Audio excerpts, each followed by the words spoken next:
Good Friday morning, SKN. I'm Jamie Morris. And I'm Cortensia Carty. Thank you for joining us today. We proceed now to the latest in local news list from SKNIS. Two stalled construction projects will be restarted by the government of St. Kitts and Nevis after years of abandonment. The two projects in question are the new police training complex at Limekeel Commercial Development and the new government printery at Church Street.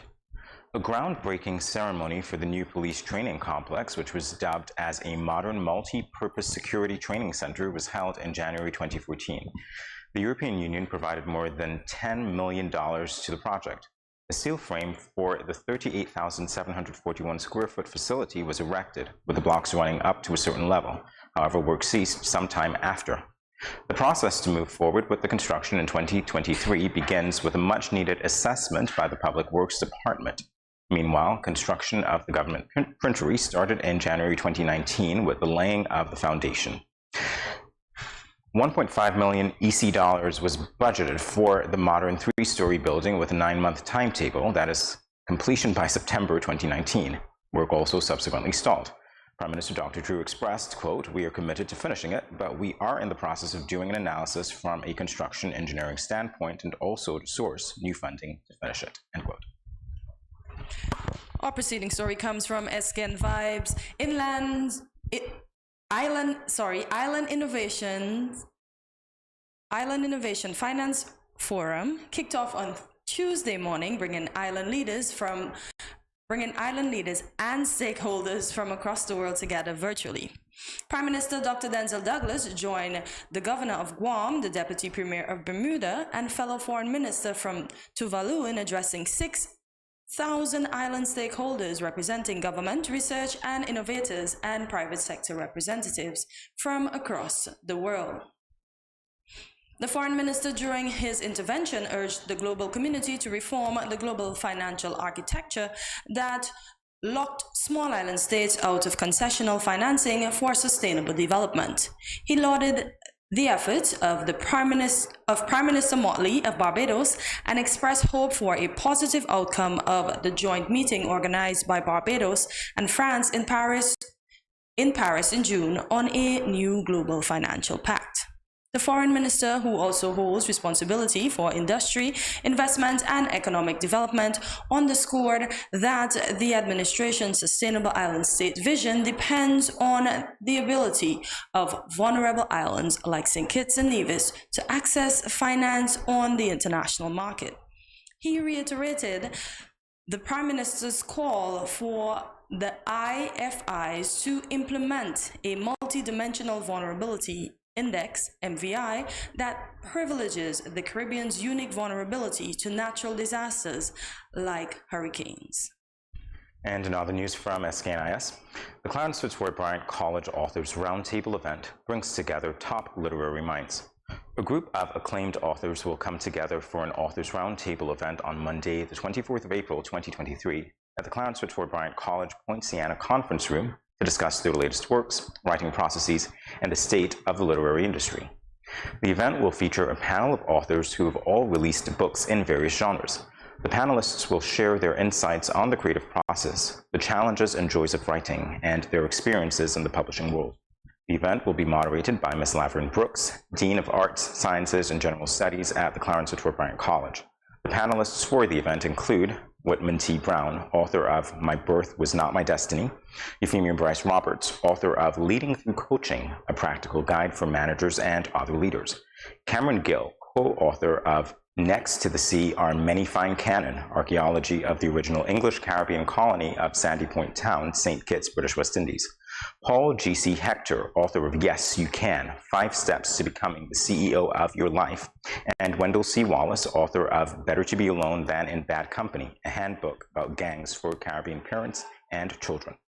The event is open to the public and promises to be an engaging and thought-provoking evening for book lovers and writers alike. Attendees will have the opportunity to ask questions and participate in a book signing with the authors after the discussion. Now for your weather forecast, it is partly cloudy with a high of 81 and a low of 71 degrees Fahrenheit. It is currently 81 degrees Fahrenheit. Take a look at your local weather as we take a short break and return thereafter.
shit.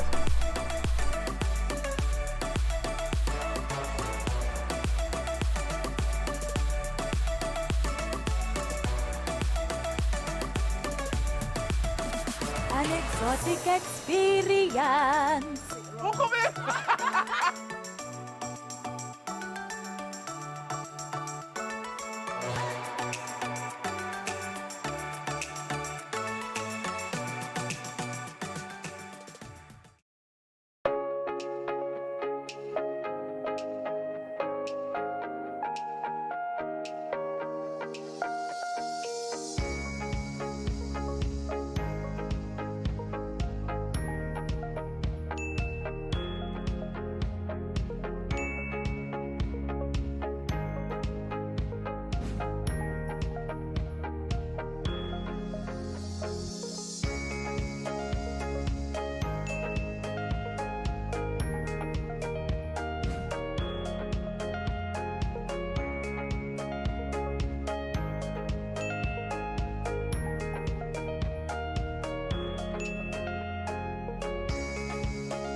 No cash, no card, no problem. Dad, embrace the freedom.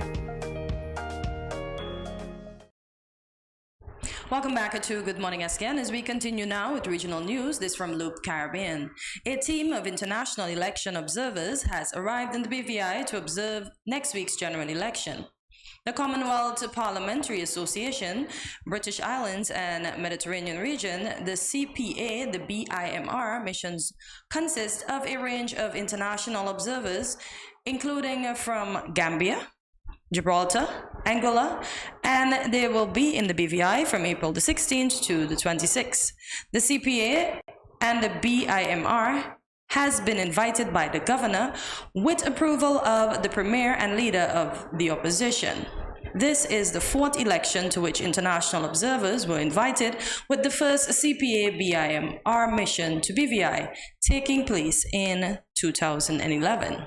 The observers will assess the election against international standards, commitments, and obligations, as well as domestic laws.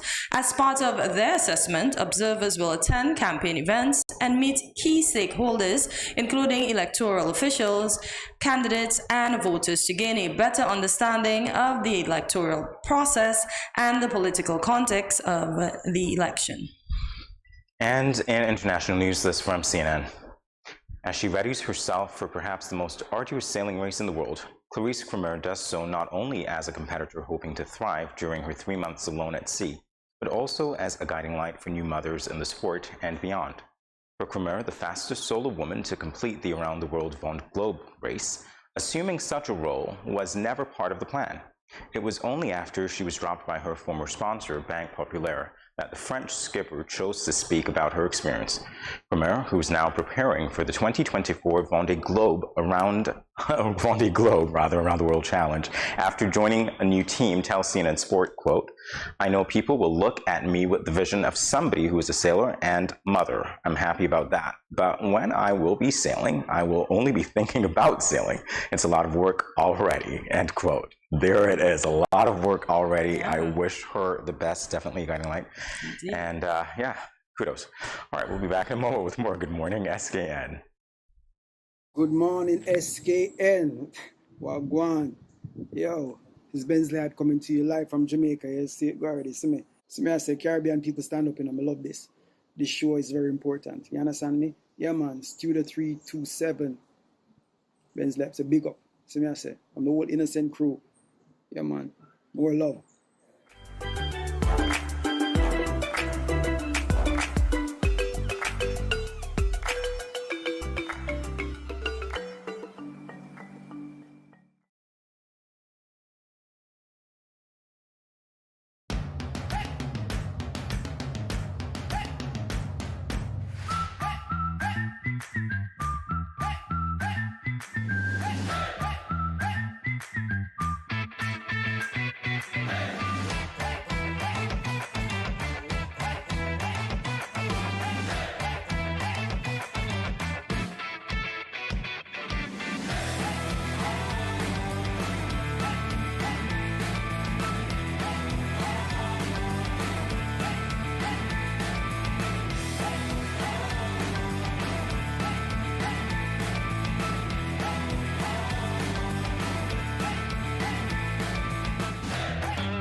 no cash, no card, no problem. Dad, embrace the freedom.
Greetings, my lovely people. I'm Chantel, residing in Taiwan. 12 hours time difference. It's nighttime here, morning time in SK. I'm busy and on the go.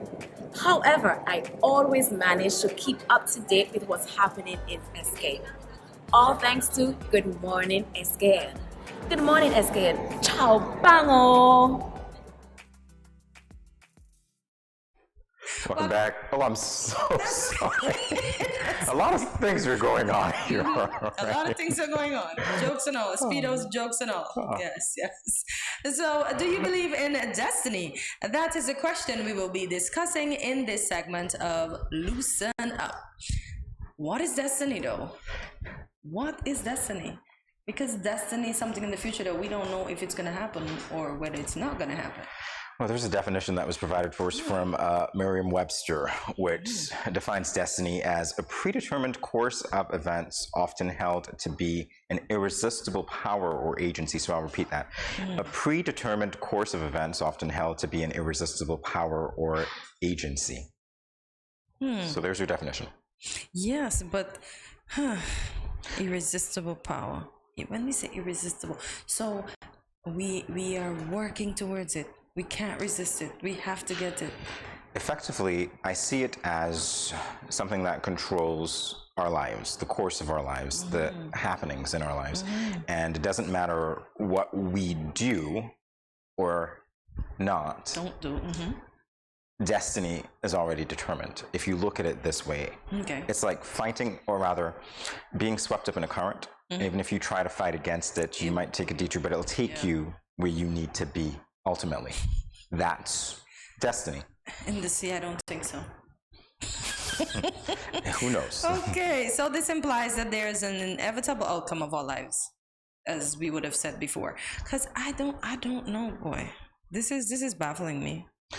I think it's baffling for a lot of people because when we think of the ability to control our lives, considering that certain aspects, or rather our entire lives, might be predetermined, runs counter to that. It's like, how do you balance those things? Because we want to feel like we're in control, and yet we are relinquishing control either absolutely or in part to destiny, that concept of destiny. And I know I'm on the fence about it. I really am. Yeah, because as you said, it's inevitable. We don't know what can happen. But even if we strive to do our best, and like we do the varying things that we think will help us get to the situation, and then eventually we don't get the result or the outcome that we want, how can we still say that it is our destiny too? So we're not gonna just quit, but we're gonna continue to pursue it regardless of the obstacles that are placed in our way. Listen, quitting is great in relation to, because sometimes you have to, and that's the thing.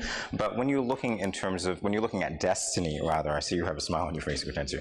But when you think of destiny, it's, like I say, it's difficult because again, we want to feel like we're in control. Yep. And I also believe that when we use destiny to justify why things might not work out, it's just an excuse. It's just something that we do as human beings to put a positive spin to a lot of things as perhaps a coping mechanism, rather. So this is why the next point says that sometimes the belief in destiny make people complacent. They let life happen to them. And you see, if I were to discuss this a little bit more thoroughly, I would tell you, because we believe as human beings that we control our lives, when good things happen to us, we generally say, well, it happened because of our actions, so we take ownership of those things.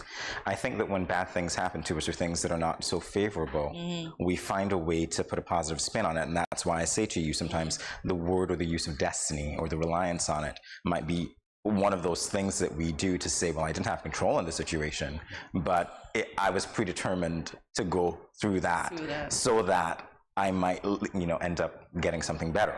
And it's something that we do psychologically as a coping mechanism, I do believe, because I believe that we have control. Now, when I introduce the word control, again, I go back to whether that control is absolute or partial. Okay, because I was just gonna say that. You said something before. Wait, did it already slip my mind? Was it predetermined to slip your mind? Yeah. Maybe Really? No, it wasn't. Maybe it was destiny that it slipped my mind. Maybe it was destiny that it slipped my mind. But the fact that we,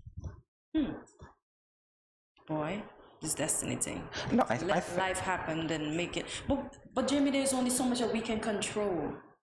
Because there are sayings that say, control the things that you can and not those that are beyond your control. So how much of it can we control to ensure? Because what if our destiny includes $1 million? And we know most times we can only get $1 million, or because there's no way in life we can amass $1 million with constant paying of bills, etc., right? So we know our destiny lies in the hands of a bank. It lies in the hands of how we would have spent our money, because they're looking at our our credit record or credit score. It lies on maybe somebody knowing you and can vouch and say, yes, Hortense is a good payer, or Jamie's a good payer, and they'll pay you back your money in such and such a time. So there's a lot of things that controls if that $1 million ever end up in our hands for what we desire it to be. There are variables, and so again, it goes back to the degree to which we relinquish our lives to destiny and the degree to which we take the reins, because I do believe that there has to be that balancing act. I don't believe that we control every aspect of what happens to us, but I do believe that we control our reactions to things. I do believe that we, having gone through certain situations, or perhaps going through them now for some of you, perhaps you'd realize that if you take a particular course, the outcome is most definitely determined to be a bad one, but if you take a different course, it will be a good one. And whether it's reacting to something or whether it's getting out ahead of it and just deciding this is what you want to do, it's all part of life, right? Yeah. And you said that, and, sometimes our parents say, don't do this, or don't choose this person, or don't do this situation, or don't take that job, and we do it, and then eventually we realize, although we saw the red flags and we were warned, we did not heed. We thought that was our destiny, irregardless, or maybe we could have fixed something, or maybe we could work on something, we can tweak it, and then it becomes our destiny. We didn't choose, or we didn't take the advice of our parents or our peers or whoever would have advising us. I have a question though, because when we define destiny, what is the connotation? Is it a positive connotation? Is it a negative connotation? I think that, in listening to you just now, I got the sense that destiny has an overall positive connotation. It leads to something greater. That's what we say, we set it up. Yeah, let's hope that that's the thing, yeah. Positive. We want it to have a positive outcome. Is that always the case though? No. I don't think it is. I just said that. No, it's not. And so, like I say to you, this whole concept of destiny is something that I'm on the fence about, and I can explain to you why. I'm pretty sure that you hear me say this all the time. We come from a religious society, and so we're faith-based, right? So we believe in a higher power. Perhaps that links to the definition, which again, I will repeat now. So a predetermined course of events often held to be an irresistible power or agency.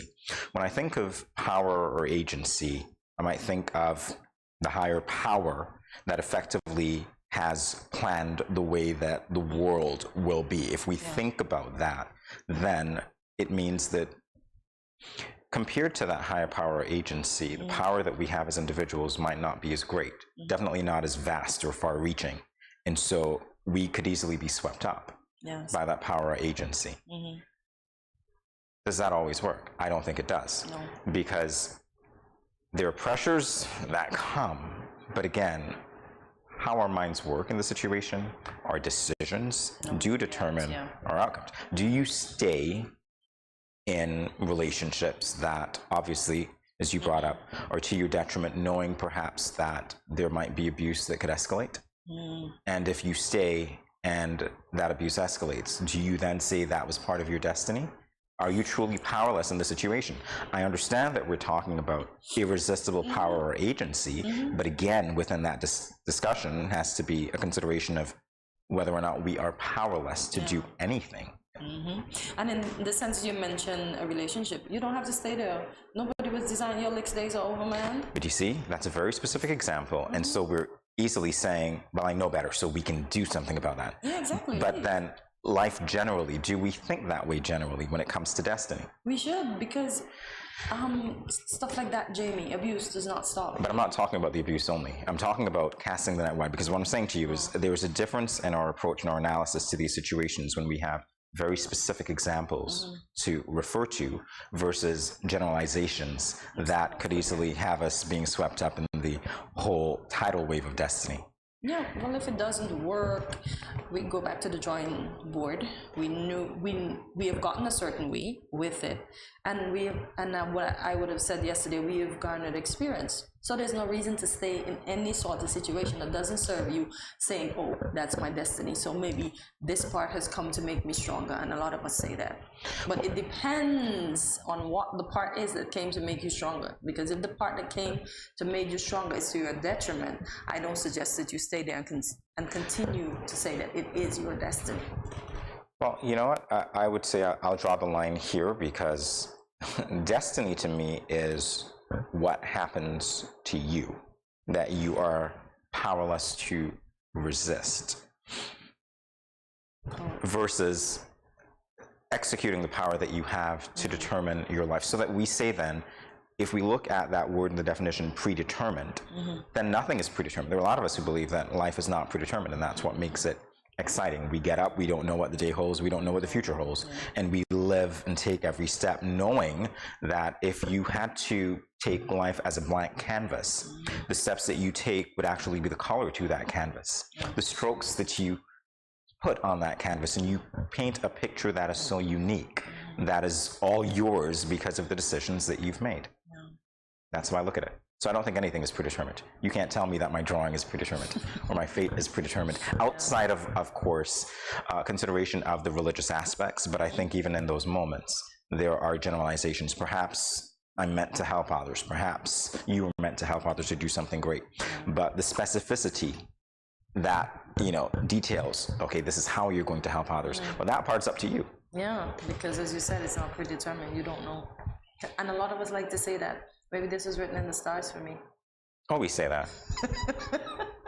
Don't know which stars. Oh, yeah, we don't know which stars. We don't know which stars. But things lead to situations, and you say, okay, yeah, maybe this was in my cards. But we don't know. We don't know. And that's what makes life interesting, Cortese. Not knowing. Yes, absolutely. Wow. Okay, well, guys, you know that we'll be back after this short break, so stay tuned.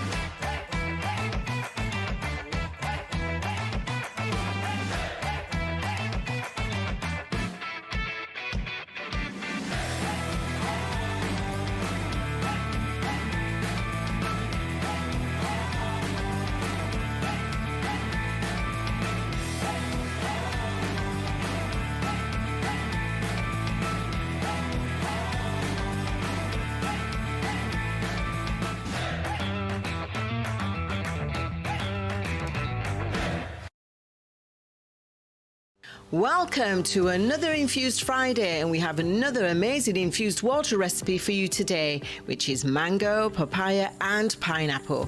So let's get into just some of the benefits of this fine selection of fruit. Mango juice is full of potassium and magnesium, the two compounds that regulate blood pressure in the body. Consuming mango juice daily can help one, keep fit and maintain blood pressure and keep hypertension in check. Drinking mango juice also makes sure there is enough fluid in the body to keep it balanced. Did you know that mangoes are good for your eyes, improves immunity, great for digestion, helps fight cholesterol and may burn fat and reduces acne?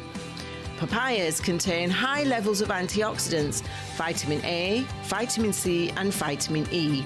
Diets high in antioxidants may reduce the risk of heart disease. The antioxidants prevent the oxidation of cholesterol. When cholesterol oxidizes, it's more likely to create blockages that lead to heart disease. And finally, pineapple, rich in vitamin C and manganese, which promotes healthy bones. Pineapple is packed with disease-fighting antioxidants. Thanks to the antioxidants, pineapple has cancer-fighting properties. In addition, pineapples can aid digestion and assist in weight loss. Now for the ingredients. You need 1/4 cup of papaya, 1 cup of mango, 1/4 cup of pineapple, 1/2 cup of ice and 12 ounces of cold water. Directions: wash fruits well, chop and slice ingredients and add to a large jar or jug of iced water. Stir and serve in tall glasses. Refreshing. Add more to your H2O. Check out the Facebook page every Friday for refreshing infused water recipes.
What will it take to grab the attention of someone with the power to make your dream come true?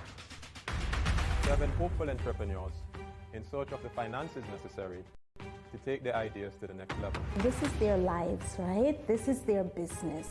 4 savvy business owners ready to make a pragmatic investment. You can't help people if you can't help yourself. First, you make the dollar and you give the dollar. Why you take your business offline? I really feel that you need to do a little bit more research. Very knowledgeable. Super knowledgeable. You have a great idea and a great concept. I think you'd be snapped up by Disney. If you have a job someplace, it means that if something is not working, you can walk away. Who will invest? Let's do this. Let's do this. Thank you.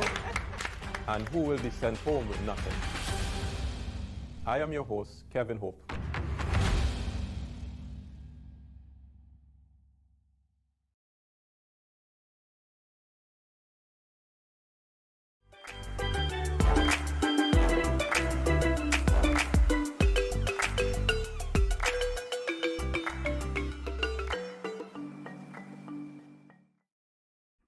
GMSKN Nation, stay tuned. We will be back shortly with Miss Kamisha Morton.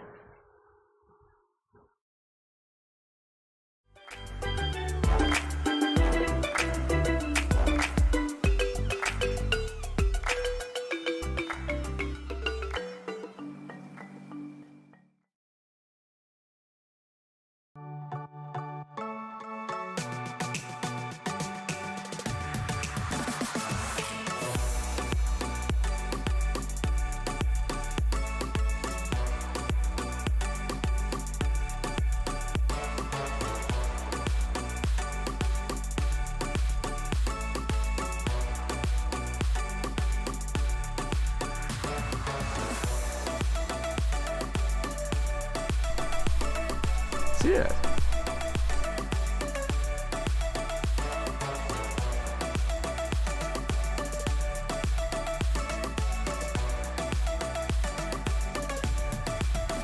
An exotic experience.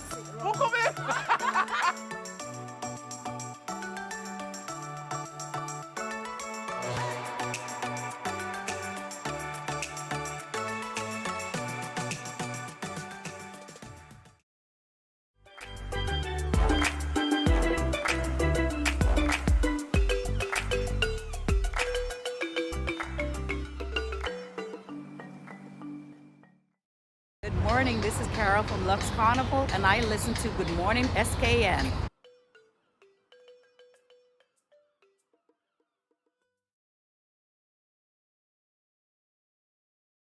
Welcome back to Good Morning SKN. Our first guest this morning is Kamisha Morton, founder of Nature's Best SKN, which she describes as a holistic health and wellness brand with the fundamental principle that a healthy body equals a healthy life. Good morning, Kamisha, and welcome to Good Morning SKN. Welcome. Good morning.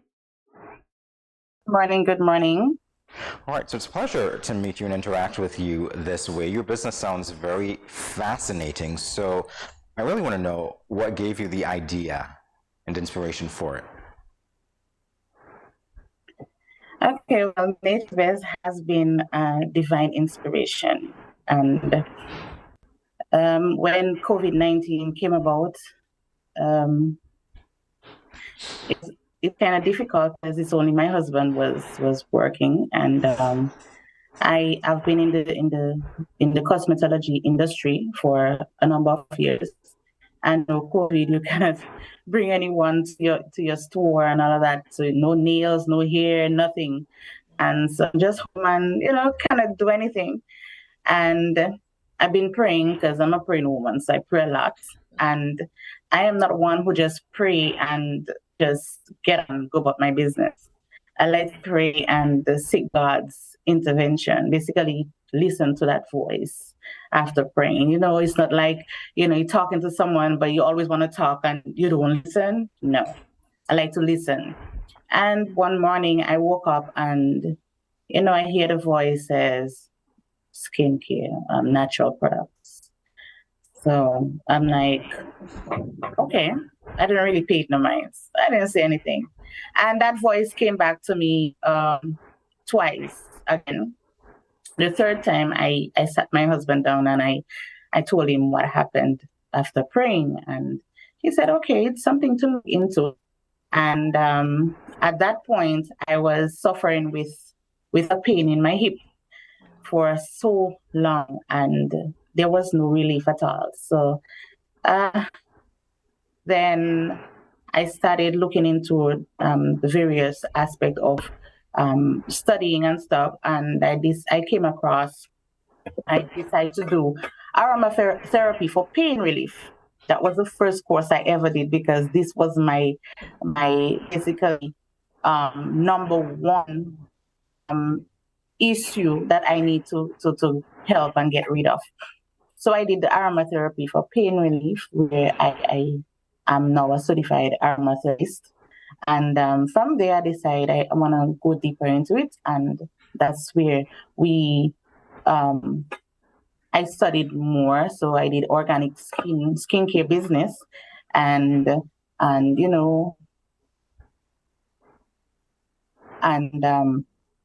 where we did the organic formulations and, those kind of stuff. That's where it came about. All right. So you said COVID-19, the dreaded COVID-19 that was bad for most of us, but good for others. Was this something that you were destined to do? Or is it just something that you decided to try your hand at? Okay, well, I am originally from Dominica, and persons who are for the natural resources, etc., like herbs and food, etc. I grew up with my mom doing a lot of natural stuff. So if we have the flu, she would go in the backyard, get some remedy in the backyard, and all these has instilled in me. And even now, if I have a flu, which I don't get often, I would do these form of remedies, and we would heal ourselves. Basically, we don't just go to the doctor for any and anything. It has to be something very major that we cannot deal with in order for us to go to the doctor. So I took that practice from since I was a young child, basically, and I love planting. So my part of my family basically has a lot of farming, and they grew up doing farming and stuff like that. So presently, I grow majority of my own herbs in intercropping, where I do fruit trees along with the herbs and different stuff. Okay. All right, I want to revisit something that I said to you before, Kamisha, in the introduction. A healthy body equals a healthy life, and that's a principle that came from you. So what does that mean to you, and what does it mean to your customers? Well, if you are healthy, your life would be healthy, basically. So if you're doing health and wellness, if you're taking care of your skin, your hair, internal organs, everything, you will definitely have a healthy life. That's the fundamental principle, as I say. Okay. So let's talk about some of the products that you offer. Okay. We formulate products on a holistic level, meaning that we formulate based on the how we call it?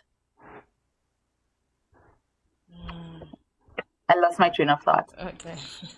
The root cause of the problem. Okay. So, example, diabetes. We don't look at herbs that would just help you with diabetes. What causing the diabetes? Why does your pancreas not produce enough insulin in order to regulate the sugar in your body? That kind of stuff. That's how we basically formulate our products. So the line of products that we carry hair care, skin care, tinctures, teas. So we have a hair line with shampoo, conditioners, hair oil, ACV rinse, those kind of stuff. So we have an entire line for the hair for persons with suffering with eczema, which is seborrheic dermatitis, scalp eczema, and dry scalp, hair loss, thinning edges, etc. We carry the skincare line where we have the body butters, body oils, deodorants, the varicose relievers, mosquito repellents, and so on. So the skincare deals with persons with eczema, varicose vein, fungus treatments like lotas, and so on. Okay. There is a particular product that I see here that's actually quite interesting to me, and I like the name of it. It's Perfect Night Men's Fragrance. Night with a K. Perfect Night Men's Fragrance. Yes. All right. There's a story there. I can sense it. Tell me about it. All right. We decide not to leave the men out. So we formulated, the first product that we formulated for men is 9 Furlong. So 9 Furlong is a herbal tonic, which one of the main ingredients in the tonic it's come from Dominica, basically, or the Windward Islands.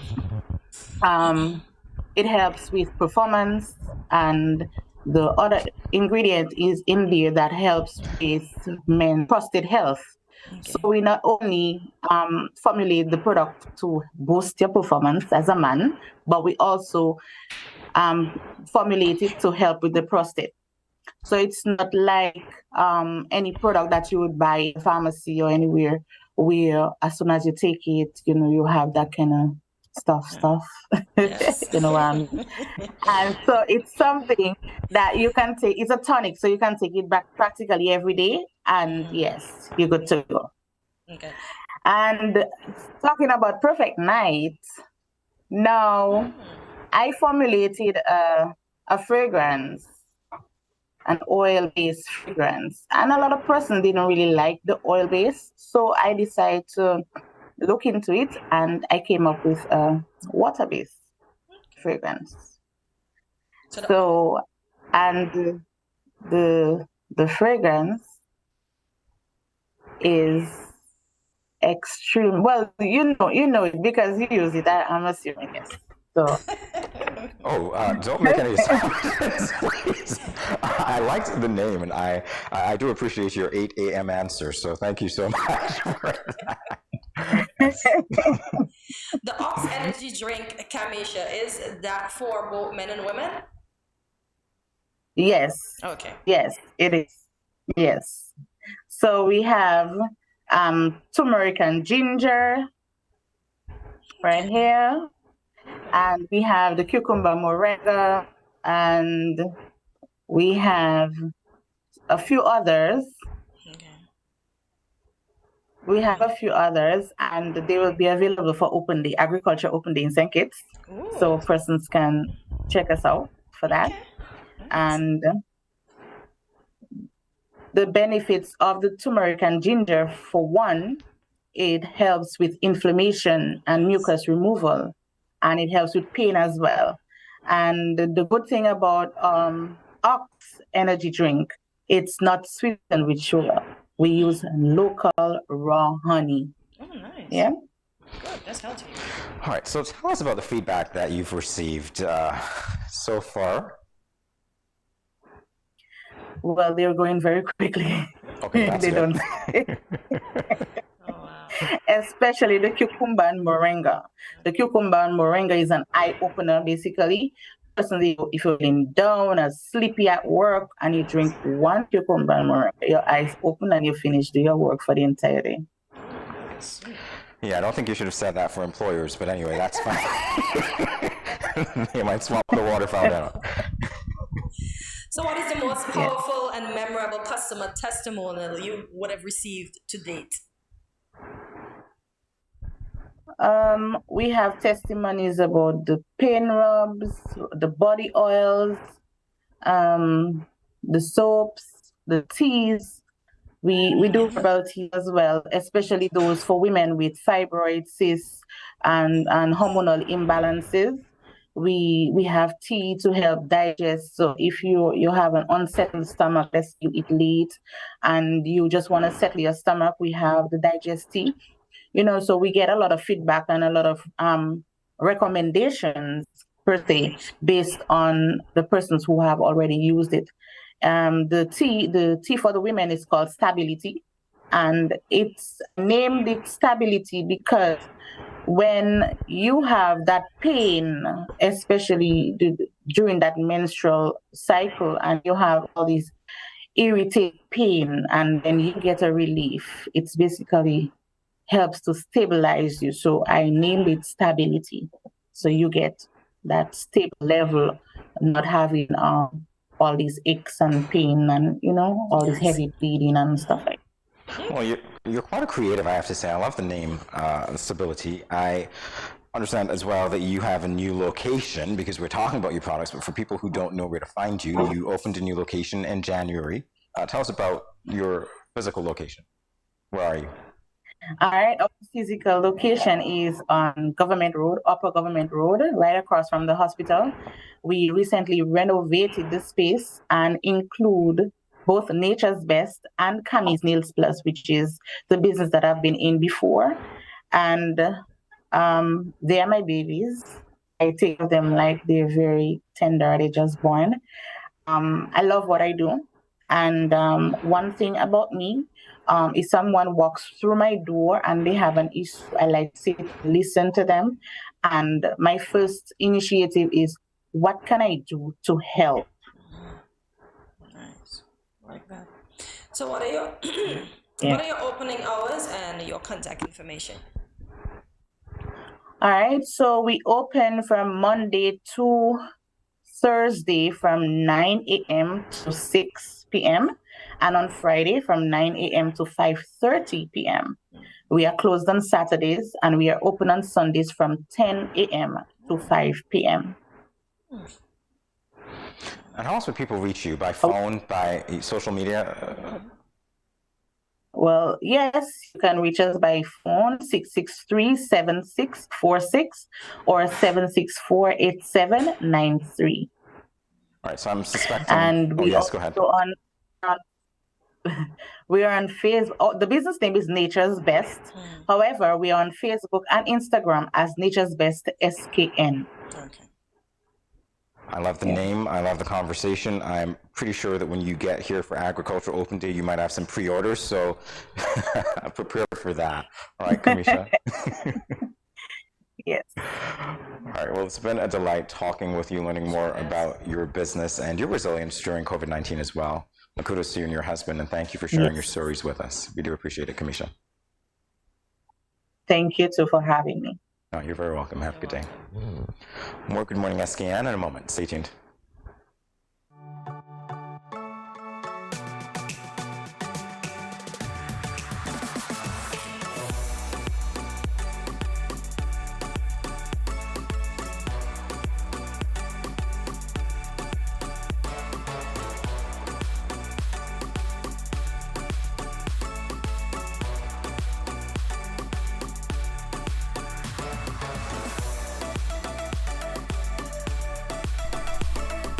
Yeah.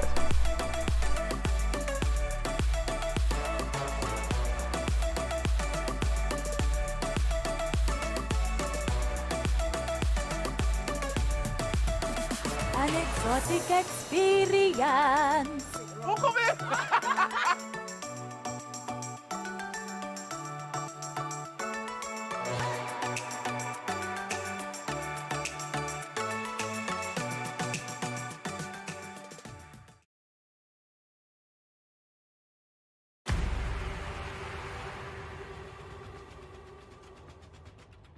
What will it take to grab the attention of someone with the power to make your dream come true?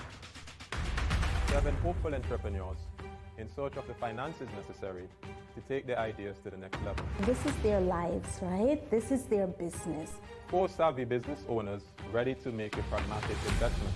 You can't help people if you can't help yourself. First you make the dollar and you give the dollar. Why you take your business offline? I really feel that you need to do a little bit more research. Very knowledgeable.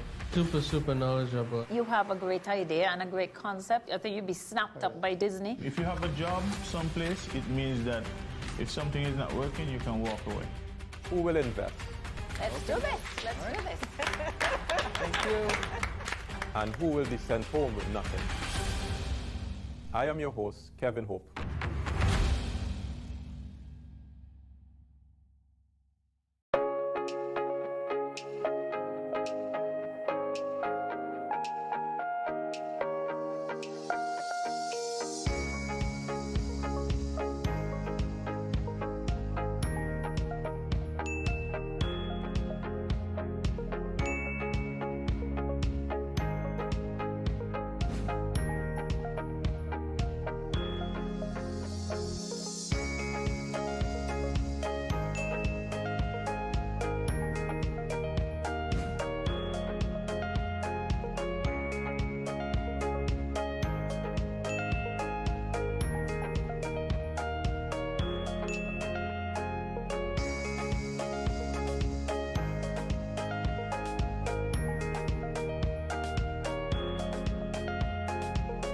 No cash, no card, no problem. Dad, embrace the freedom.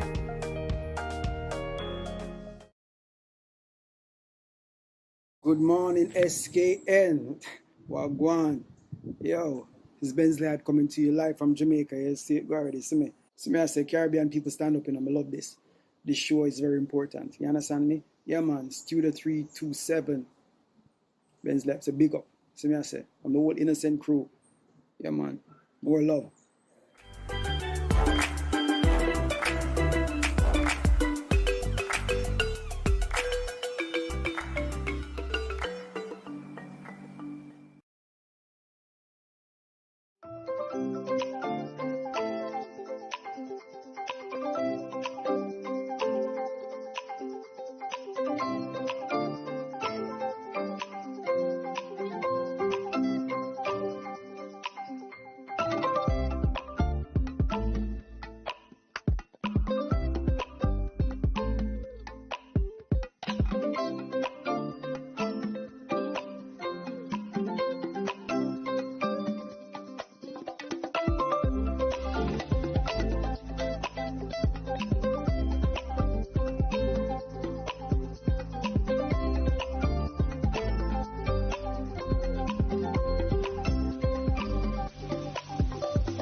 Welcome back to Good Morning SKN. Each year comes with its very own food trends. To continue the Friday fun, Jamie and I will be voting yay or nay to some of the most popular food trends of all time.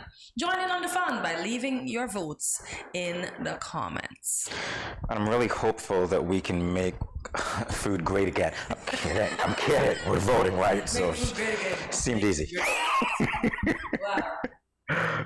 Listen, that young man created a trend that you just cannot lose over. Make everything great. Make your day. Just make everything great. It is what it is. It is what it is. I wonder what food can we make great again.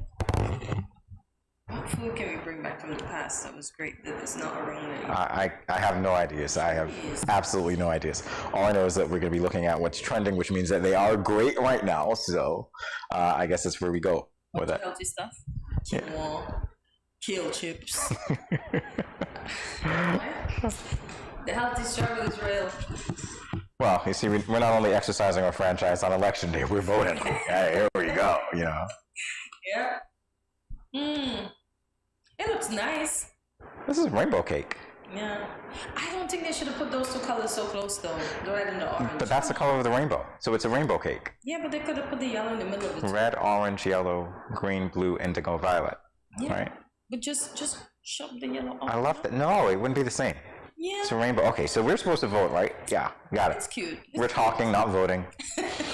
I just want the colors to switch so that we can have a little break in. But then what would you call it? It wouldn't be a rainbow cake anymore. So what would it be? A switcheroo? I don't know, but it wouldn't be in order. I love this. Yes, it won't be an authentic rainbow. So let me leave the colors where the colors should be. Lord, I'm sorry for trying to switch up your work of art. Yeah. I'm loving this, though. I'm loving this. Hopefully it tastes good, because sometimes things look good on the exterior, and then you take a bite, and it's like, So let's hope it tastes as colorful as it looks. It looks good.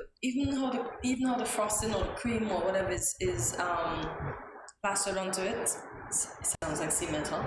It looks good. Yeah. If it were, I don't think you'd be able to lift it. Oh my gosh. More foods. Make us hungry. Oh. Okay. Definitely. Avocado? Definitely. No matter what style or fashion you put it on that. This looks like a good whole grain Goodfellas bread. Oh gosh. I can't eat bread right now, guys. I'm struggling. Yeah, but no matter how you put it on, you know.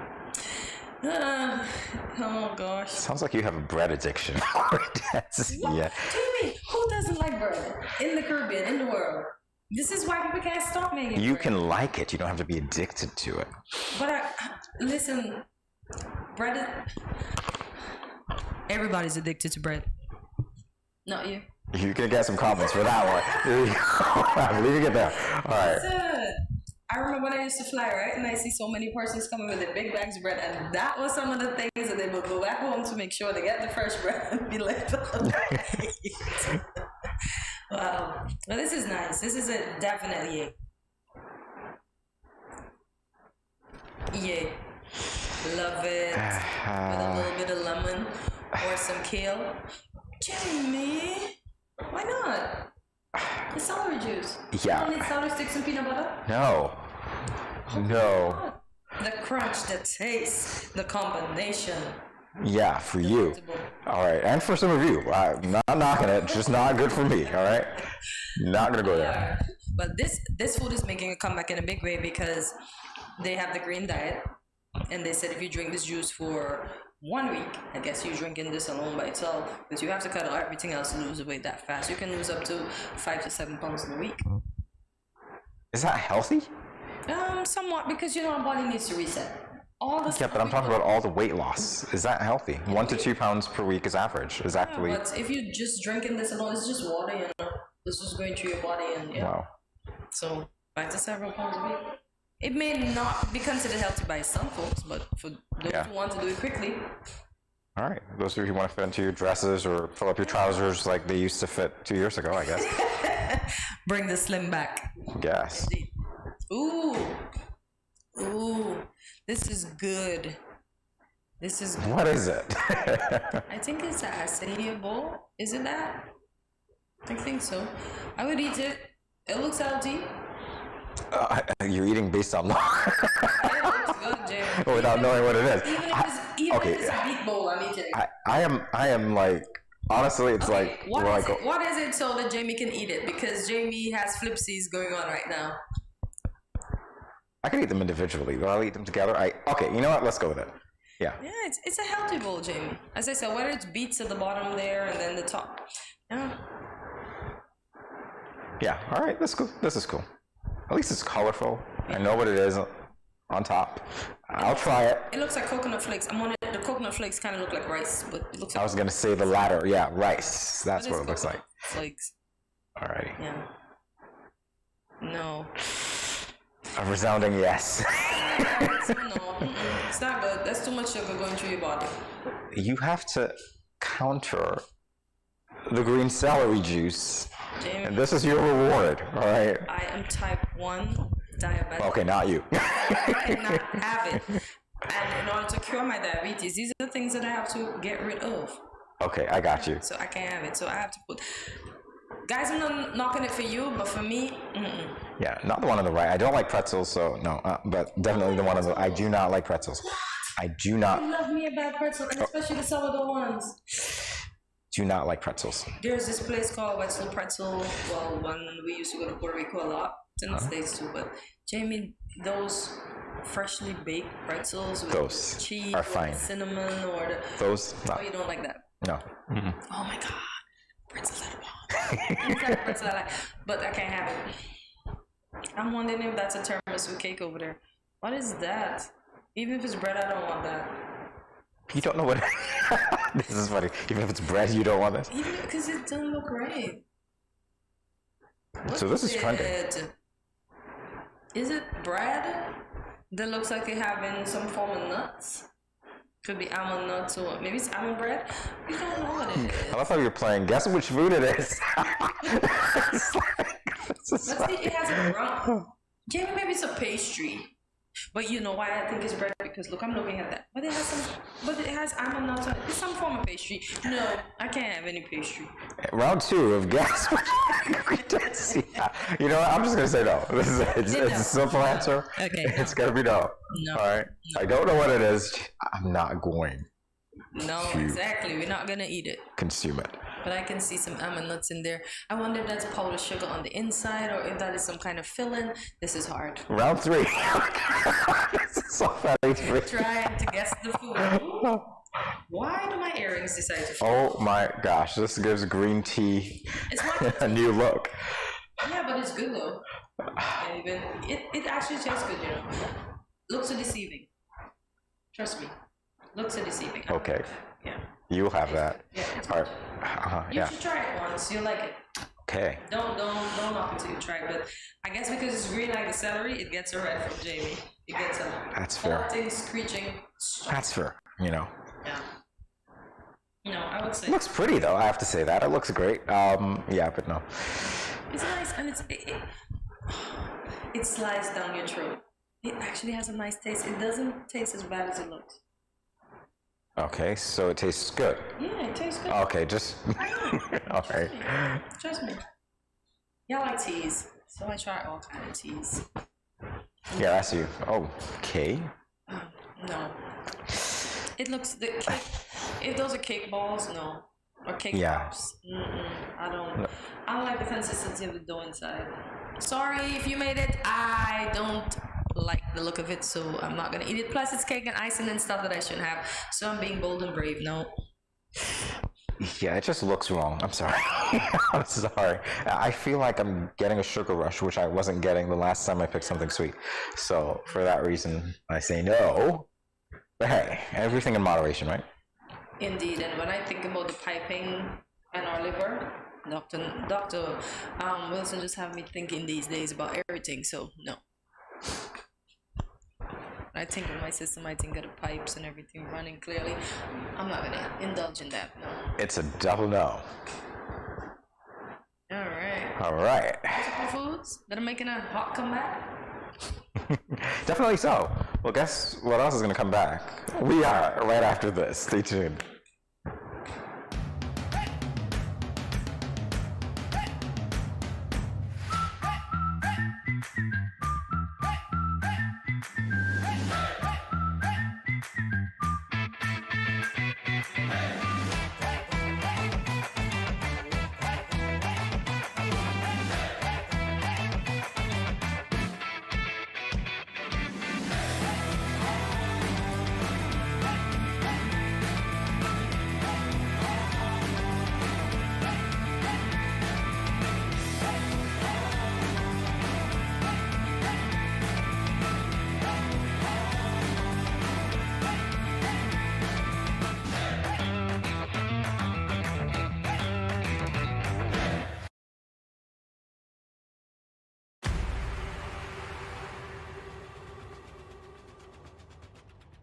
What will it take to grab the attention of someone with the power to make your dream come true? 7 hopeful entrepreneurs in search of the finances necessary to take their ideas to the next level. This is their lives, right? This is their business. 4 savvy business owners ready to make a pragmatic investment. You can't help people if you can't help yourself. First you make the dollar and you give the dollar. Why you take your business offline? I really feel that you need to do a little bit more research. Very knowledgeable. Super knowledgeable. You have a great idea and a great concept. I think you'd be snapped up by Disney. If you have a job someplace, it means that if something is not working, you can walk away. Who will invest? Let's do this. Let's do this. Thank you. And who will be sent home with nothing? I am your host, Kevin Hope.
Welcome to another edition of Infused Friday. We have another great infused water recipe for you to try out. Pineapple and sweet red bell pepper.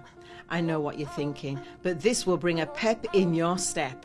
Here are some of the benefits you may experience from this exotic combination.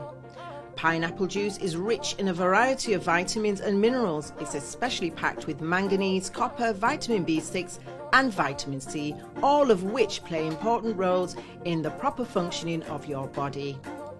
Red capsicum or red bell pepper contains lycopene and a phytonutrient which helps to keep a healthy heart. It is also a rich source of folate and vitamin B6 along with antioxidants known to protect the body against free radicals. I know you cannot wait to try out this amazing fruit and vegetable infusion. Let's get you started with the following ingredients. You will need 6 pineapple cubes, 6 red capsicum cubes, enough fresh water to fill your jug or bottle. And the directions. Remember to wash your ingredients well. Chop and slice ingredients as necessary. Add to ingredients to a large jug or bottle. Stir ingredients and add fresh water and stir. Let it infuse, settle, and then serve into tall glasses. Can you taste the goodness already? Add more to your H2O. Check out the Facebook page every Friday for refreshing infused water recipes.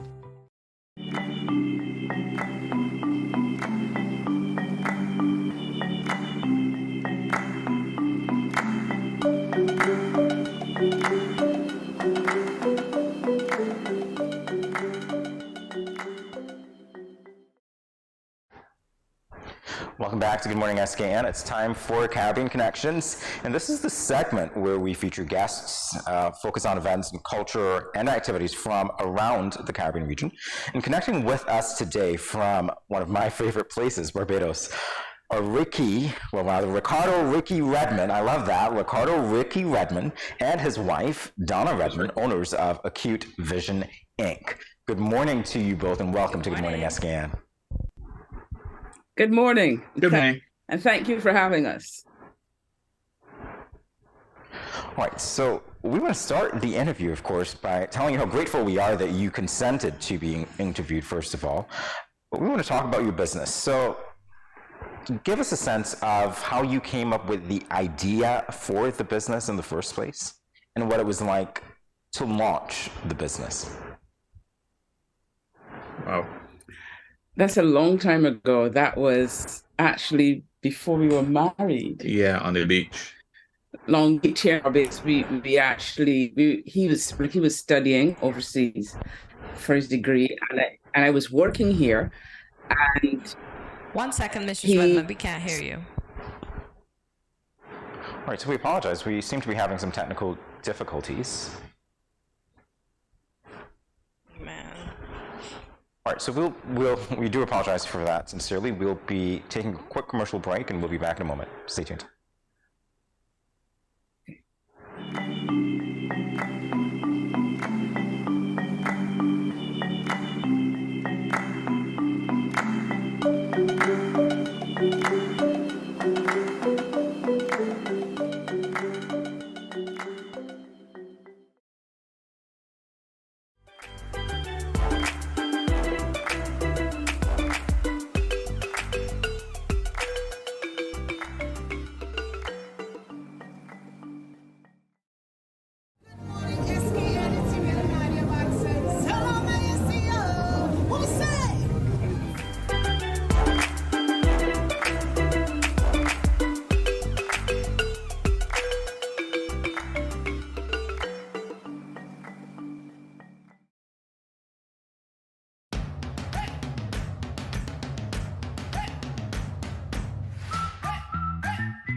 Greetings, my lovely people. I'm Chantel, residing in Taiwan.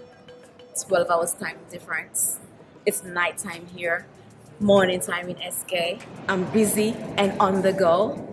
However, I always manage to keep up to date with what's happening in SK. All thanks to Good Morning SKN. Good morning SKN. Ciao, bango!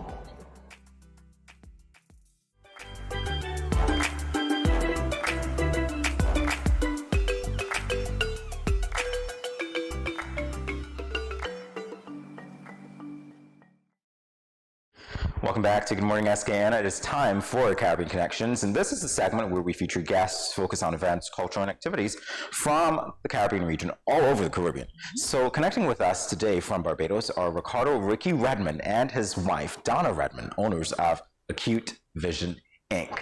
Good morning, and thank you for joining us on Good Morning SKN. Good morning, welcome. Good morning. Good morning, thank you. All right, so it's such a pleasure to be speaking with you about your business, and we want to focus on how you came up with the idea for the business, first of all, and what it was like when you launched the business. What can you tell us about that? That was a long time ago. We're both in the creative industries. At the time, I was working at an advertising agency, and Ricky was getting his degree. He was on a scholarship, on the European Union scholarship to the UK to get his degree in University of Central England in Birmingham. In I believe on the beach when we first discussed it, because we wanted to. In terms of creative, there were a lot of things that we saw. We were seeing in magazines and our ads that were not able to be done. We had, it's like because of our creative school minds would imagine things that we wanted done, and we couldn't do it locally. And this was in the very beginning of the digital era, or I would say just at the very beginning. Just at the very beginning. So before. Just when Photoshop was version 1 and that sort of thing. And when things were starting out. And here in Barbados, when you wanted to do certain high quality imaging, you had to send overseas to get it done, and it was very costly. You could do it locally.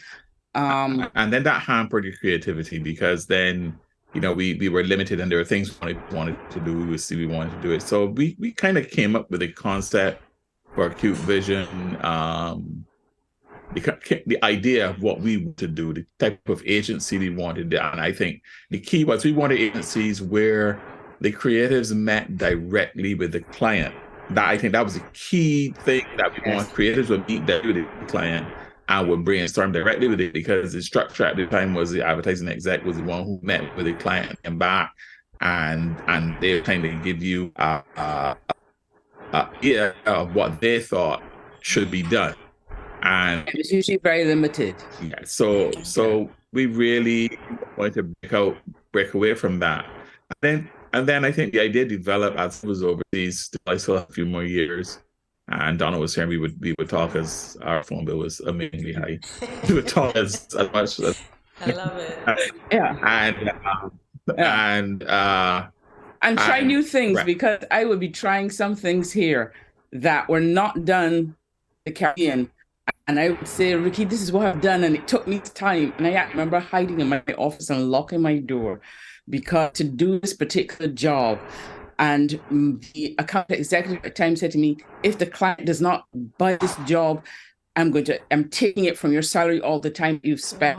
And it was such that the client not only bought it for the standard 3 years, they renegotiated and bought it for further 6, like I had done then. Nice, congratulations. So I would tell, and I would tell him this is what I'm doing, and he would be like, hey, we're doing that here too. Yes, so I mean, well, we invest in the tools ourselves. So even if the agency that Donna was working at didn't have, that I had or Donna had, or both. So we invested in tools early, and then the name of the vision, it just happened back and forth over the phone. It developed over a period of time in our conversation, and we came up with that. I believe it was subject of, I was coming up with a name for a digital piece that I was doing that montaged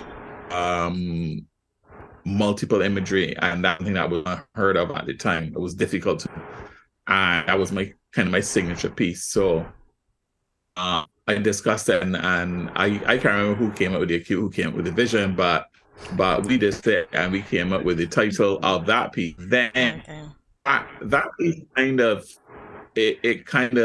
set the tone for how we differentiated, and that we use the digital tools a little structured. We use the digital tools almost like, as free as if you're painting with a brush. Okay. So we ended, when I returned, and we actually had to get the name registered, but we managed to do it. And when he returned, we laugh and say sometimes that I'm the acute and he's the vision. And then we switch.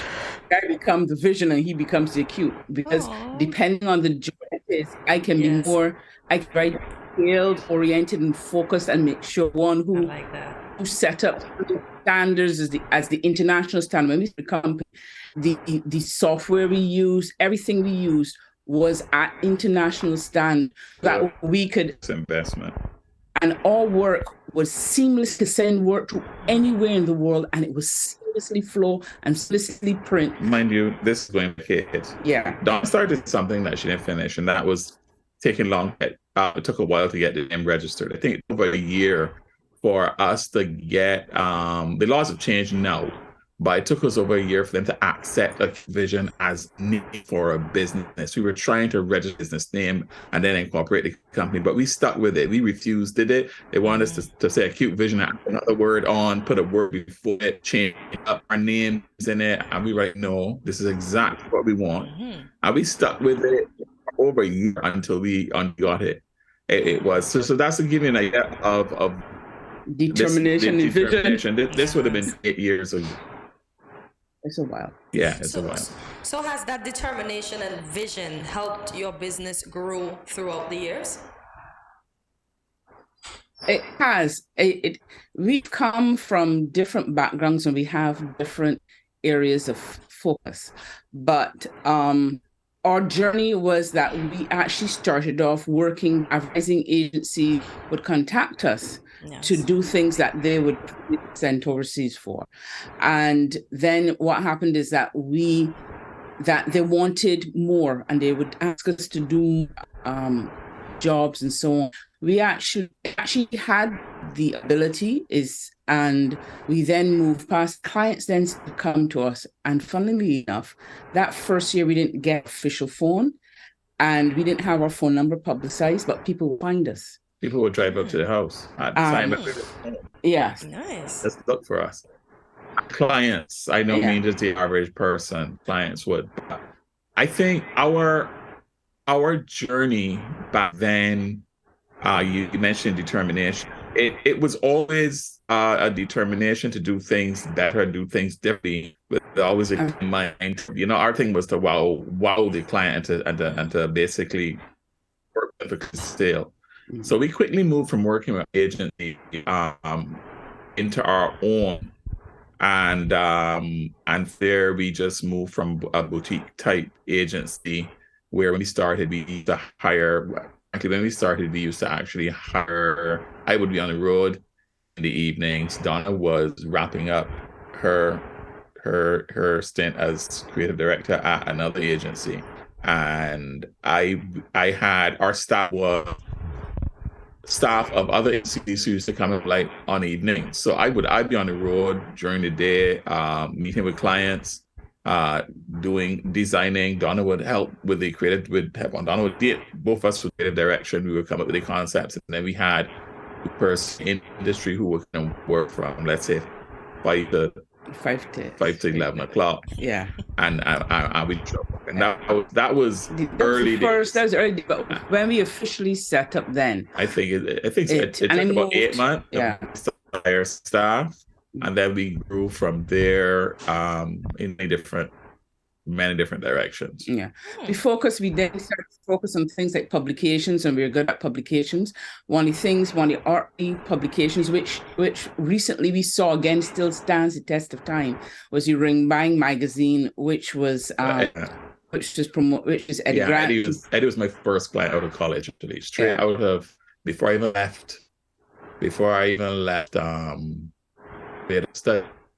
The first client I ever had was Eddie Grant. Yeah, and so we did his magazine back in the 90s. Which actually pushed us further into doing publications, which is one of the things we're known for, as well as our branding. Because one of the projects we worked on was with the National HIV Commission. We created we created branding and their identity to the point where no matter if ever see something for it was always thought to be the National HIV Commission's work. We branded them so strongly, and we worked with, because for us it was important. It's not just about doing a job or money. As a matter of fact, sometimes you would tell a client, no, you don't need to spend this money to achieve what you want to achieve. Maybe you need to do this instead. Goal has always been about getting the best for our client, and provide best quality that we could provide. And because the situation with HIV and HIV/AIDS was such an important thing, we actually even discounted our services on this project because I felt so strong about it. Our team would go through orientation every couple of months and we had training with World Bank. We really focused on trying to make sure our message reached our people and the public and help a behavior change. And that is something that we started there, and we've dealt that with, we've worked with SEDEMA in terms of disaster management. And with SEDEMA, we've worked throughout the Caribbean. Kitts, you would have seen some of our work without even realizing it's our work. Live up. During the National HIV Commission in Barbados campaign, that was deemed, the strongest in the region at the time. I then moved to creative director. So I did for Live Up for about 3-4 years. Yes. And so a lot of the Live Up campaigns that you would have seen regionally was definitely a new vision. I board as, so I actually would have been traveling. I worked in other countries in many capacities and in training, some communication. But our team in Barbados would have been creating some of the campaigns. I was correct on the majority of them. Well, all of them. And yeah, so yeah, and it isn't all. We tend to working on things that are of national significance, which or is regional. One of my areas and where I met lots of people from the Caribbean is when I worked at World Expos, and I worked on one in Germany, in Spain, in China. I just completed one in Dubai. Yes. And I love those experiences because you have the Caribbean coming together, Caribbean people coming together and relaxing and sharing their stories and sharing our lives to the world. And usually, I usually say that share your lives to when you to a lot of these other countries, inverted commas, they think we live in trees. And it's usually a wonderful thing for me to show, yes, we have free education, free health. No, things that they don't in some countries. And that we excel in ways that and we excel. We compete with it total, irrespective of the fact that we don't have their budgets, but we creatively can think. Yes. We can outthink them. Yes, we do, actually. And we do. Yeah. Well, on that note, I was speaking. I'm so sorry to interrupt you, Mrs. Redmond, but we do have to take a quick break, but we'll be back to talk with you on the other side. So please hold your point because it would be great to pick up on that. We'll be back in a moment with more Good Morning SKN. Stay tuned.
Yeah.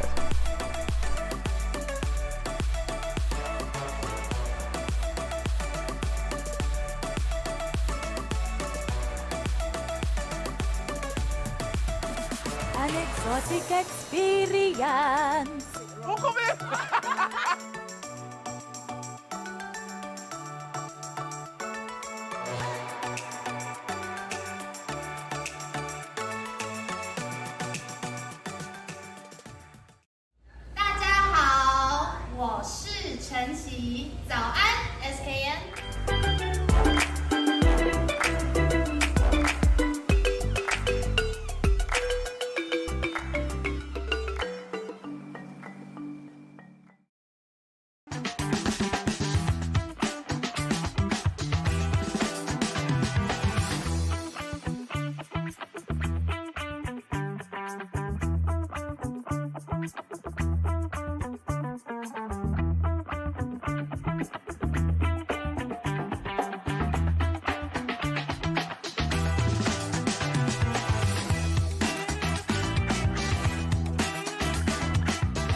And we are back here on Good Morning SKN with our duo with our wife and husband duo from Barbados, our husband and wife duo, Ricardo Redmond and Donna Redmond. So Donna, before we went to the break, you were speaking about the expo, and you mentioned especially the one in China.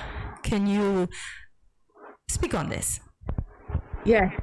Yes. One of the things we designed was a section where people could learn to stand on a surfboard. And the exponenters actually mentioned that and called it dry surfing. And they mentioned that it was one of the highlights of the expo that people should go and visit. And we had lots of visitors at that coming in to try the dry surfing, coming in to actually, we had a small road tennis court as well that they tried, and they were very good at it. Actually, it's quite interesting. Road tennis is an indigenous sport. I remember building the road tennis court in the booth, and I would see Chinese would look at a video for about, we had a 30-second loop with Barbadians playing, and they would look at the monitor for a few seconds. I see women just take the shoes off, throw them in the corner, pick up the rackets, and then go start to play. No, no language, nothing. They just walk straight in, toss off the shoes, and pick up the rackets. The interesting thing is, what I found with that expo, especially, was how we marketed tourism, because it was experiential, and you don't get that as often as we should from the region. We sell, and this is over a decade ago now. Yeah. But we in the region we sell the sand, the sun, the food, but we hardly really push the experience where people can actually get an idea, get a feel. So standing on a surfboard, wearing a headset and looking at a monitor with Brian Talma, who's one of our premier surfers, teaching you to surf, was amazing, because it gave the Chinese an opportunity to do something and experience something that they never have. And then now you're open to sell. And close the sale and get them to come. So that's really how we operate. It's not just about the imaging, and which is what we do and we do well, known for it, but it's about the experience, and it's about approaching persons in a way that it's not a hard sell. It's something they enjoy. You give them value, and then you close the sale. Indeed. It's really fascinating talking with you two, because I get the sense that you really love what you do, and your energy, I can sense the yin and yang from you. Yeah. I love that. In talking with you about your work, you've given a sense of some of what you've done so far. Is there any other project that really goes to the heart of your collaboration together, the Cute Vision? What can you tell us? That could be anything. Oh goodness, we don't have enough time. That's a difficult one, because we could just call any project. Can I pick one? Yes, you can pick one. Okay, so yes, you guys won the bid. You guys beat out American firms to do the tourism campaign for Belize.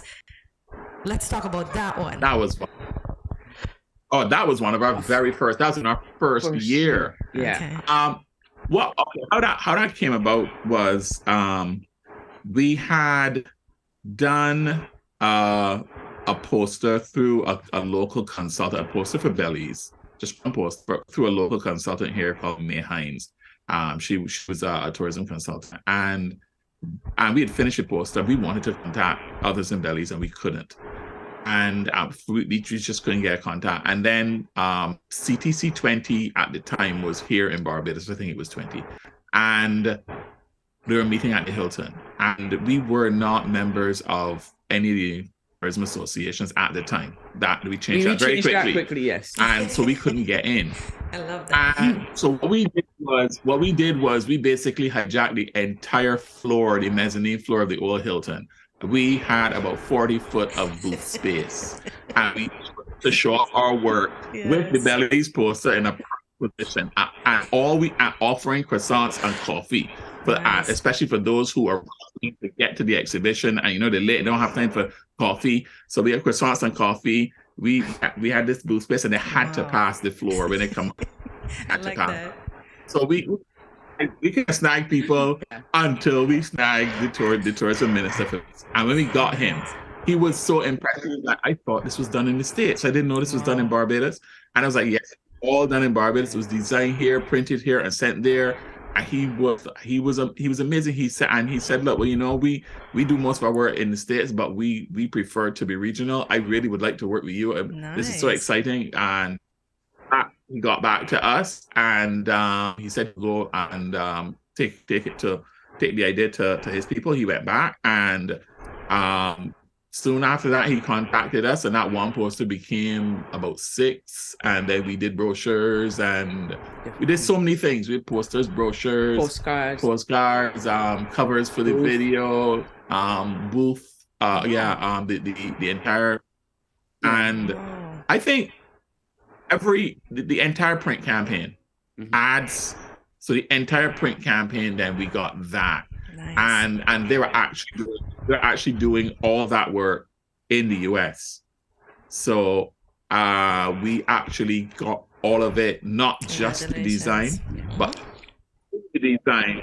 We got the actual printing as well. So the finished product, right? So that actually was good for the economy as far as I'm concerned, because we actually had a lot of work where we employed just us, but we employed other companies within the process. To finish one of the things that we've done, I think that we will recognize the work we have done for COVID-19. A lot of our communication, he branched off into dealing with video and streaming and movies. And a lot of the communication, the illustrations, the notices, the public things were done by us. Coming out of the training that we had from National HIV/AIDS Commission, where a lot of that was assessed by the World Bank and other agencies, and the training I had with Live Up, constant training and retraining in dealing with the HIV/AIDS pandemic at the time, it meant that when we were asked to help with the national effort for COVID, a lot of that came into play because we understood and anticipated, you know, the stigma, we anticipated the fake news, because we know we have been through that. It's just that what we would have learned or what would have happened in years, let's say 2 years, the HIV/AIDS would happen like 2 weeks with COVID or less. Yeah, and you had to respond. So the ability, you know, a lot of what came out of Barbados from both ends, from the communication end in terms of getting the directives out and getting all the information out and making sure persons were informed. Donna did a lot of that. I wrote the structure and I wrote the structure and the communication plan kind of roughly between us at the beginning, and the language, and then Donna took it from there, and she just did visuals and everything. And then one of the other things I do, what I do a lot more of now, I do a lot less design. Hardly design. I work more with film and broadcast. I'm a filmmaker, but I also work with broadcast, live streaming.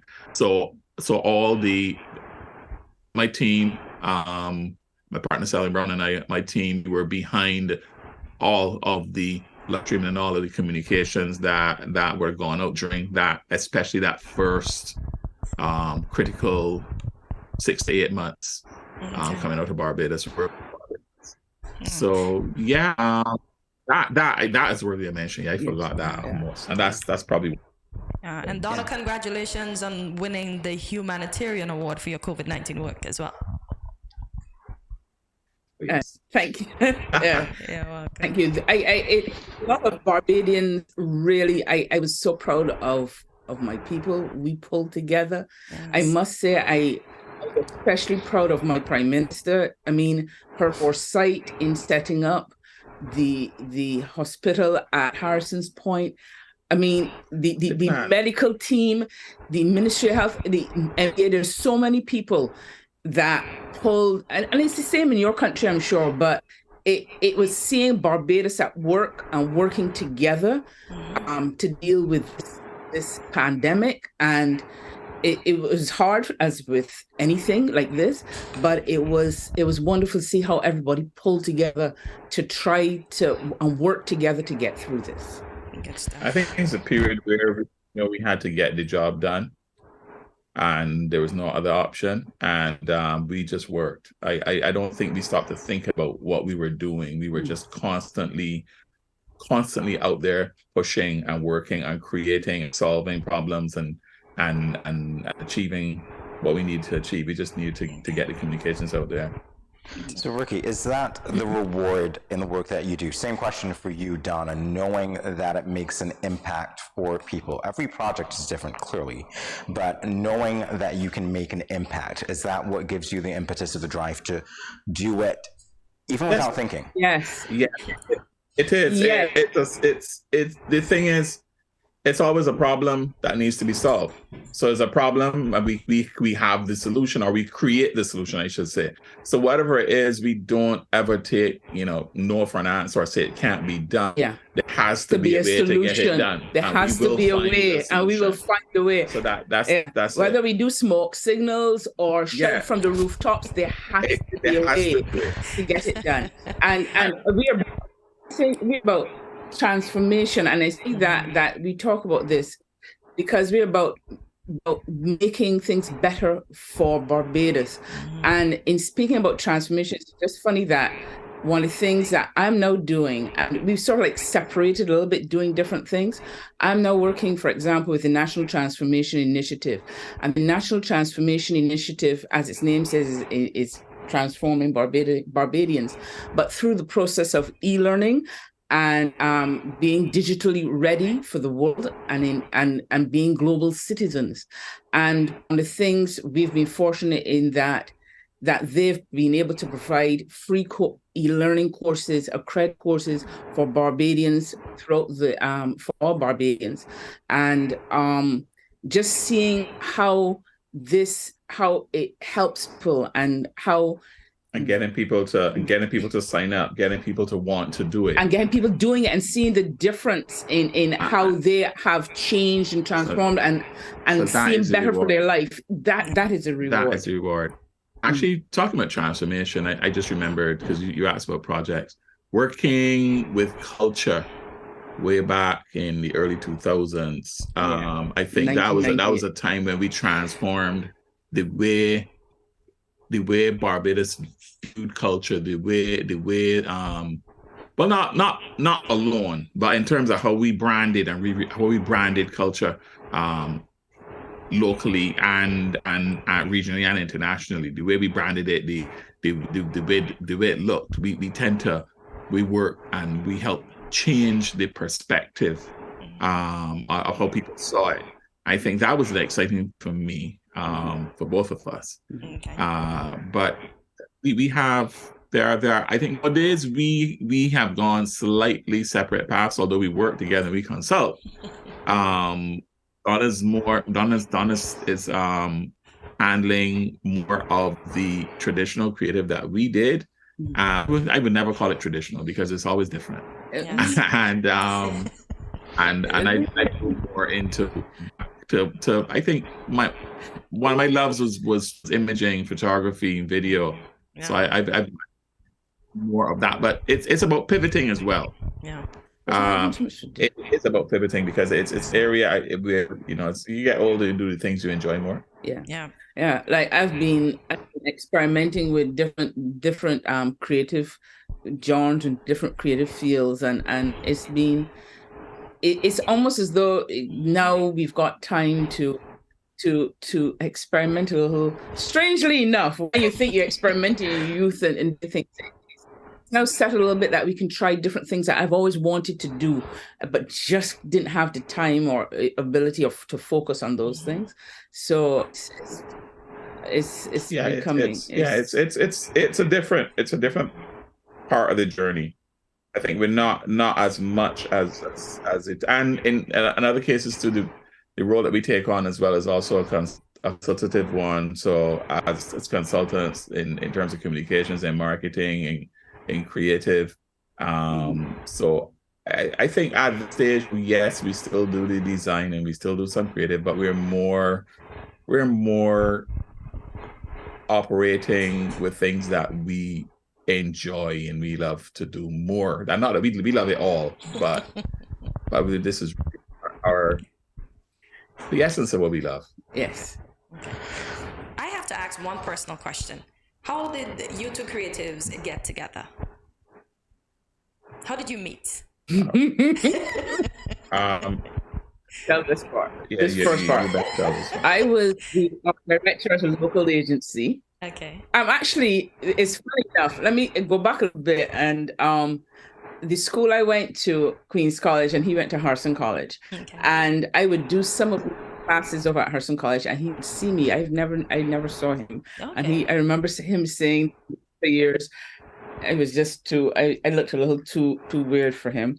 No, it's so weird. It's intimidating, but that's all right. Oh, I'm intimidating. Anyhow, I then was. You look crazy. I'm sorry. The word. That's not crazy. approachable. Crazy. All right, that's the word to use. And years later, I was art director at an advertising agency. Okay. And at that time, Community College had just started their associate degree program and degree program. And traditionally in the advertising agencies at that time, they would normally hire people who had gone overseas to study. Okay. And for the agency that I represented, I was got people here studying, and I want to see them, and I want to see if I can hire them. And so that actually started one of my relationships with community college in terms of making sure we got certain those persons. And I interviewed Ricky, and I interviewed him for a job. And that's how we met. That's how we met. He won't me tell the rest. No. I remember going to the secretary and saying to the secretary, I can't hire him. He's too hot. I won't be able to get any work done. Okay. Needless to say, I did not get the job. He didn't get the job.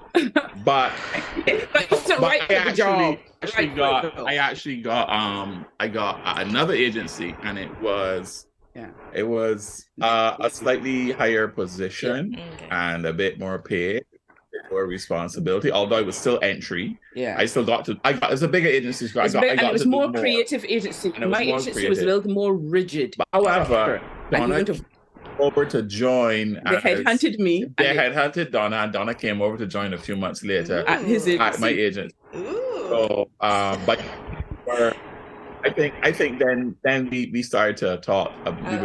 We got closer, obviously. I like this story. Yeah, but I like it. Was my boss. Was my boss. Believe it or not. But I when she came over, I moved to. Well, she's not my right boss. She came over as a superior. Okay. And she was.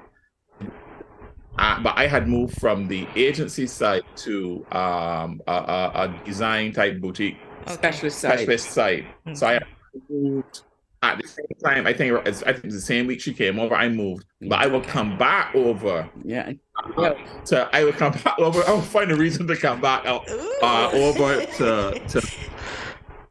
You still have Donna blushing there. Obviously, you still have her blushing there. Yeah.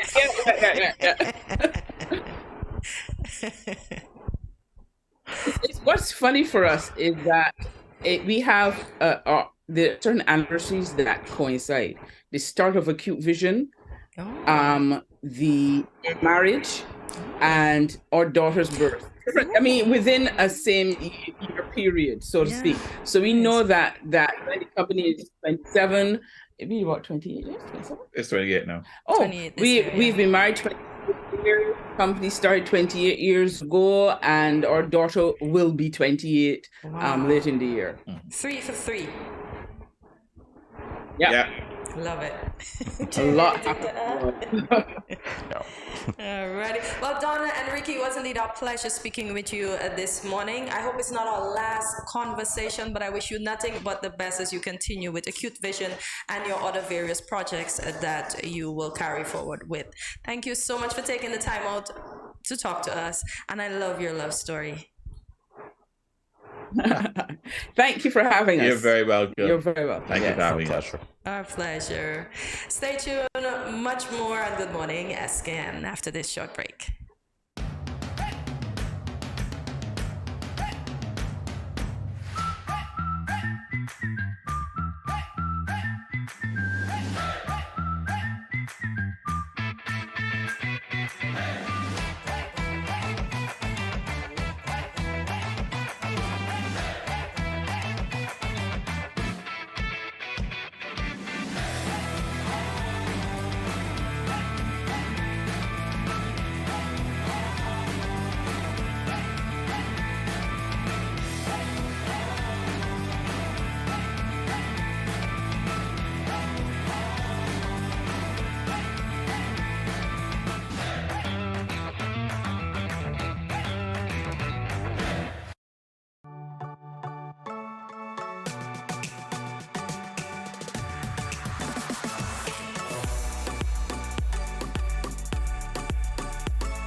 Yeah.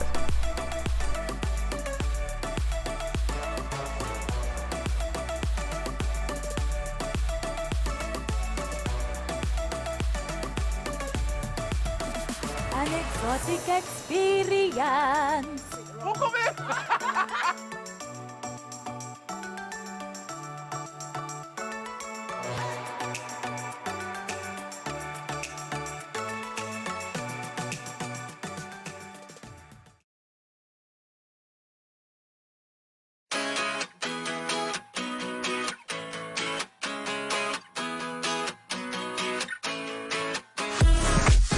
No cash, no card, no problem. Dad, embrace the freedom.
Back to Good Morning SKN. It is that time of the day when we let you know what is happening. So as we begin, Synergy Movements 2023 dance recital.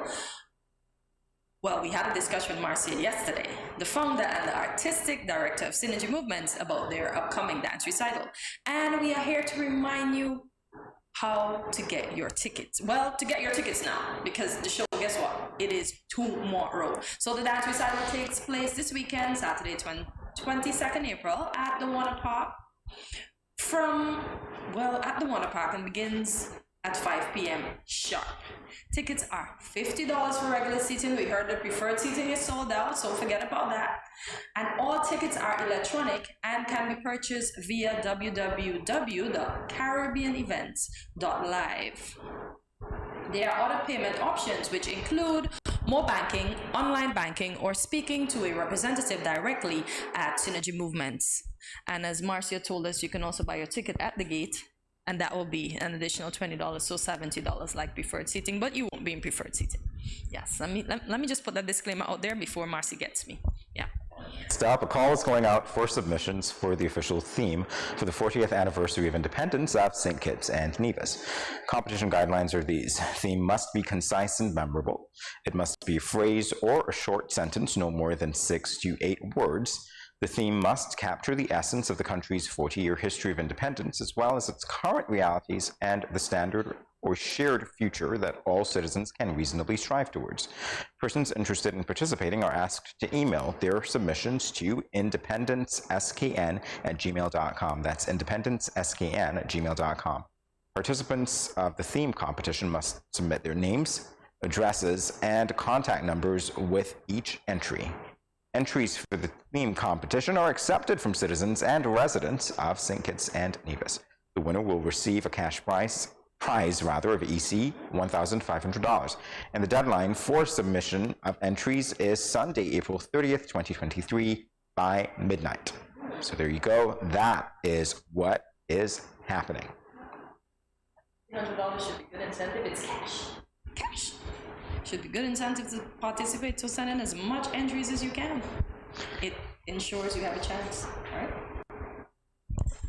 All right, now is the time to say goodbye to all of you. It's been a week for all of us, and so we're wishing you a great weekend, but we do want to thank you for joining us. Reminding you, of course, to tune in on Monday. We're here on Mondays, Tuesdays, Wednesdays, Thursdays, and Fridays from 8 to 10. So tune in to get a little bit of everything for everyone. I like to say that we get to everyone if you let your friends and family members know about us so that they can watch us. So do that. Also, another way that we can get to everyone is if you and your contacts follow us on our social media platforms. So we're on Facebook and YouTube and Instagram at Studio 327 Inc. We're also on Instagram again at Good Morning SKN, which is the page dedicated to this show specifically. So like, subscribe, follow, share, and remember to check out our website at www.studio327inc.com to learn more about Good Morning SKN and Studio 327, and also you can use the hashtag GMSKN to find our content. Indeed, and thank you for subscribing, and continue to subscribe. As Jamie said, share with your friends and family everywhere in the world. For those of you watching us in St. Martin, Trinidad, Guyana, London, the USA, Canada, etc., too numerous to mention. Thank you for watching. Thank you for subscribing. Continue to subscribe. Continue to share. So, my favorite part, leave us a comment and let us know what was your favorite part of our today's show. Yeah, our Friday show. And this is where we say, we don't see you tomorrow, but we'll see you on Monday at 8 a.m. when you will wake up bright and early, switch on your devices, grab your coffee, and start your morning with us right here at Good Morning SKN. Thank you for watching. Have a great day and see you on Monday.